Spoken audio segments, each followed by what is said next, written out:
आदाब नाजरीन, मैं सनम एजाज और आप देख रहे हैं ग्राउंड रिपोर्ट। हालात और वाक़ात पर हमारी बड़ी नज़र। लेकिन शुरुआत दुनिया के सबसे बड़े ख़तरे से, हम आलमी जंग से ही शुरुआत कर रहे हैं। और आज की ख़बर में सबसे पहले बताते चलें कि दुनिया में वर्ल्ड वार का फ्लैश पॉइंट जम्मू कश्मीर को भी कहा जाता था, इसराइल को भी इसकी बड़ी वजह कही जाती है। और एक वक्त ये भी था कि कहा जाता था कि आर्मीनिया और अज़रबैजान के दरमियान हो रही जंग भी आलमी जंग में तब्दील हो सकती है। आसार यही बताते हैं, हालात कुछ ऐसे ही बन रहे हैं। और इन्हीं हालात और आसार के बीच में आर्मीनिया और अज़रबैजान के दरमियान जंग अरूज पर है। कहा जाता है कि 250 के करीब अब तक सिविलियन लोग इस जंग में मारे जा चुके हैं। रशिया अज़रबैजान से लेकर आर्मीनिया तक बड़े शहरों पर गोलाबारी हो चुकी है। पिछले 24 घंटों में शिद्दत की लड़ाई चल रही है, आर्टिलरी फायर हो रहा है। और ये भी कहा गया है कि आर्मीनिया ने अज़रबैजान के 3 बड़े शहरों को भी निशाना बनाया है। गाजा के शहर पर भी कल गोलाबारी हुई है और आबादी वाले इलाकों में हुई इस गोलाबारी से आम इंसानों का नुकसान हुआ है। फ्रंट लाइन पर न सहाफ़ी पहुंच सकते हैं, न कोई और असली रिपोर्टिंग वहां से नहीं हो रही है। और ख़बरें ये भी हैं कि आर्मीनिया के वज़ीर-ए-आज़म प्राइम मिनिस्टर के बेटे ने भी अब अपने आप को फ़ौज के लिए वक़फ़ कर दिया है। गोले बरसाए जा रहे हैं। आर्मीनिया और अज़रबैजान के दरमियान लड़ाई एक छोटे से शहर काबारा के लिए है और ये निकारानो के लिए है, निगोरानो का शहर। और ये निगोरानो का शहर बताया जाता है कि दोनों मुल्कों के लिए तनाज़ा, और ये तनाज़ा दुनिया का बड़ा तनाज़ा बन सकता है। जियोग्राफिकली तौर पे दोनों ममालिक रशिया का हिस्सा रहे हैं और 80 के अशरे में रशिया के टूट जाने के बाद इनको आज़ादी मिली थी। अज़रबैजान के बारे में मालूम यही होता है कि लगभग 99% मुस्लिम पॉपुलेशन है। और आर्मीनिया के बारे में यही है कि क्रिश्चियन लोगों की आबादी वहाँ पे सबसे ज़्यादा है। दोनों ममालिक मजहबी तौर पे किसी मुल्क मजहबी ममालिक नहीं है, दोनों में जमहूरियत है। लेकिन इसी जमहूरियत के बीच में ये जो छोटा सा शहर है निकोरानो का शहर, ये निकोरानो का तनाज़े की वजह बना हुआ है। निकोरानो के शहर को लेकर जो तनाज़ा है, और इस तनाज़े में अब कहा जाता है कि तुर्की बराह रास्त उतर चुका है। पाकिस्तान के भी इशारे मिल रहे हैं कि वो भी उतरा हुआ है और दुनिया के कुछ और ममालिक भी इसमें उतरे हैं। ये भी कहा जाता है कि रूस के उतर जाने के बाद आलमी जंग छिड़ जा सकती है। लेकिन कुछ क्वार्टर्स ये भी बता रहे हैं कि रूस के दोनों ममालिक आर्मीनिया और अज़रबैजान के साथ अच्छे ताल्लुकात हैं, इसलिए शायद उसका इस जंग में बराह रास्त उतरना मुश्किल सी बात है।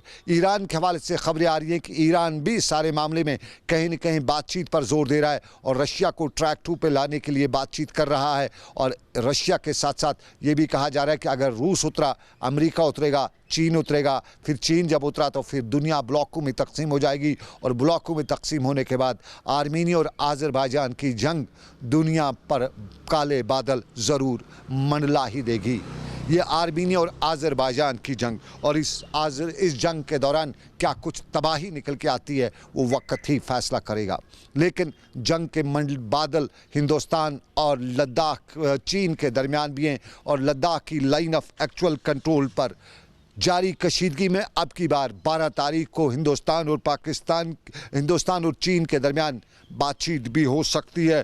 और उधर से खबरें ये भी आ रही हैं कि चीन लाइन ऑफ एक्चुअल कंट्रोल पर ढांचे तामीर कर रहा है, सोलर गैस और खीमे लगाए जा रहे हैं और चीनी जानिब की फ़ौज की जानिब से बैरक्स और बारीक तोपखाने भी नस्ब किए जा रहे हैं। तहम इधर से बताया यही जाता है कि किसी भी हरकत का जवाब देने के लिए फ़ौज पूरी तरह से तैनात है और फ़ौज को हर जगह तैनात भी रखा गया है और फ़ौज किसी भी महाज पर लड़ने के लिए तैयार है। Air chief marshal RK Bhadauria ने भी इस बात की तस्दीक की है कि चीनी अफवाज का मुकाबला करने के लिए फ़ौज पूरी तरह से तैयार है। फ़ौज पूरी तरह से तैयार है, लेकिन मामला हिंदुस्तान और पाकिस्तान का है और हिंदुस्तान और पाकिस्तान की अफवाज के दरमियान आए रोज़ लाइन ऑफ कंट्रोल पर गोलाबारी होती रहती है और इस गोलाबारी में आम तौर पे आवाम का नुकसान भी होता है। इस इलाके में लाइन ऑफ कंट्रोल के आसपास के इलाकों में लोग रहने वाले लोगों की ज़िंदगी कसम पुरसी के आलम में गुजरती रहती है और ख़ास तौर पर पुंछ राजौरी और पुंछ राजौरी के साथ साथ उड़ी, गुरेज, मत्स्य मुश्किल, इन सभी सेक्टरों में फौज आवाम का जीना मुश्किल हो पाता है। लेकिन लाइन ऑफ कंट्रोल के आसपास के इलाकों में रहने वाले लोगों के लिए ज़िंदगी बंकर्स पर मुनहसर होती है और सरकार ने कई बार लाइन ऑफ कंट्रोल के आसपास के इलाकों में बंकर बनाने का ऐलान भी किया, कभी कुछ बनाए भी, लेकिन मुकामी लोगों की ज़रूरतों को पूरा नहीं किया गया। उड़ी के इलाकों में बंकरों की अहमियत वही लोग जानते हैं जो उन गोलाबारी में उस इलाके में रहते हों, और उड़ी के लोग भी बंकरों की मांग बार बार करते रहे हैं और उनकी भी यही मांग है कि गोलाबारी से अगर उन्हें कोई बचा सकता है तो वो बंकर्स हैं। लेकिन इन बंकर्स को तामीर करने के लिए सरकार ने कभी भी मुस्बत कदम नहीं उठाए हैं।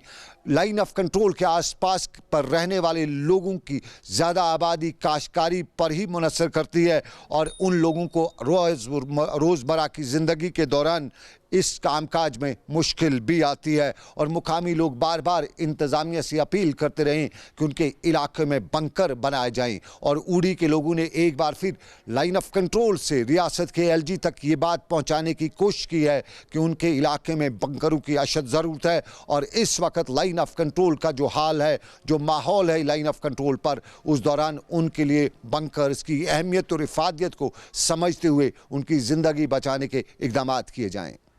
जो लेफ्ट साइड में है ये गिरजा गली है, ये पाकिस्तान वाले की पोस्ट है। अब जो लेफ्ट राइट साइड में है वो इंडियन आर्मी है। अच्छा। हाँ, तो राजपूत यहाँ पर जो भी इंडियन आर्मी या बाहर से मिसाल गोला आते हैं तो हमारा यहाँ पर जीना बहुत मुश्किल होता है। ना यहाँ पर बैंकर है, ना कोई यहाँ पर फैसिलिटी नहीं है। हमारे माल पेवेशी, हमारे बच्चे, हमारे सब लोग यहाँ पर खतरे के दाने पर हैं। इसलिए हम गवर्नमेंट से हम अपील करते हैं, हम बॉर्डर के लोग हैं, कम से कम हमें यहाँ पर बैंकर होना चाहिए और जिसकी वजह से हमारी जान क्या महफूज रही। जब गोला बरसते हैं तो वो तो हमारी जान जानती है कि मिसाल हमारे ऊपर क्या होता है। उस वक्त हार्ट अटैक होता है मिसाल छोटे बच्चों को, बड़ों को भी। अमन हो, सुकून हो, चैन की ज़िंदगी में बसर हो, क्योंकि जब लड़ाई या शीनिंग होती है उसमें मैक्सिमम बॉर्डर के लोग उसमें क्या मुलविस होते हैं। ये लाइन ऑफ कंट्रोल के उड़ी सेक्टर में रहने वाले लोगों की अपील। लेकिन मच्छिल भी लाइन ऑफ कंट्रोल का वो इलाका है जहां गोलाबारी होना कोई नई बात नहीं है, लेकिन वहां के लोग बंकरों के साथ साथ दूसरे कई मामलात से परेशान हैं।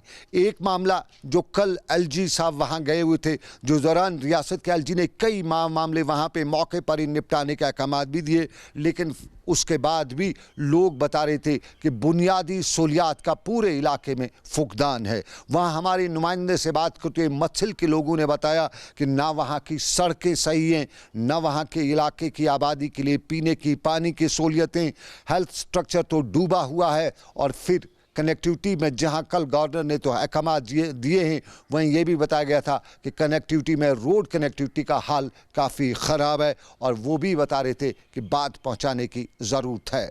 वे एलजी साहब ने बोला यहाँ पे हमने बिजली का इनाग्रेशन किया और यहाँ पे 9 पंचायत है सर, 9 पंचायतों में से 2 में बिजली चल रही, बाकी 7 कहाँ जाएंगे सर।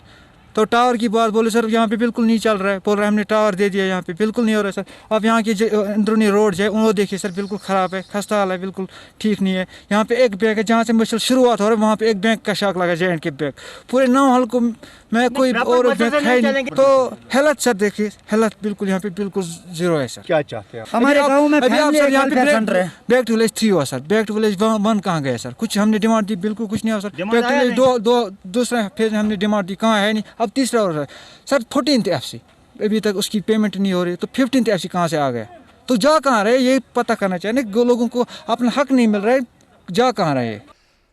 ये लाइन ऑफ कंट्रोल के लोगों की अपील, ख़ास तौर पे मच्छिल के लोगों की अपील, मच्छिल की वो खूबसूरत वादी जहाँ ज़िंदगी गुजारनी तो वैसे भी मुश्किल होती है और जब यहाँ पे गोले गिरते हों तो ज़िंदगी की कदर कीमत यहाँ मालूम हो ही जाती है।